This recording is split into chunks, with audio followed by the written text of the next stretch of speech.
dapat nakapindot ako habang nakadikit dun sa bakal. Ayan, oh. So, hindi ako bumibitaw sa trigger, mga kaibigan, ha.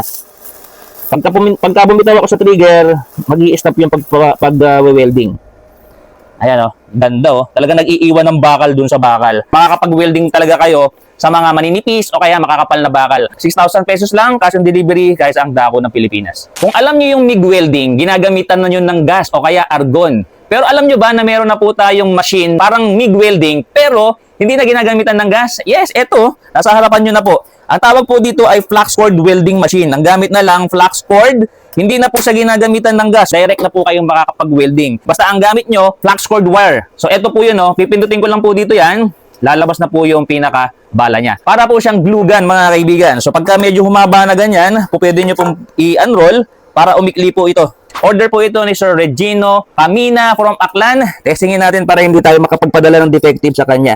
So ito nga po pala ay from 40 up to 200 amperes. So piliin natin mga gitna.